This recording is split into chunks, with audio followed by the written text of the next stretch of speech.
right above those under tailgate lighting, you'll see a plug-and-play rear signal flasher as well as a rear taillight flasher.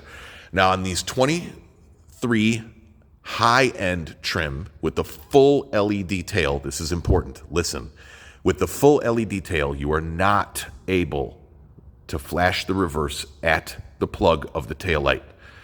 So at this point in filming, we're not going to have a reverse kit for the high-level trim taillights unless we go with a wire cut in the cabin of the truck, which will force you to flash both reverse in sequence simultaneously, like some of the other more boring kits that are on the market.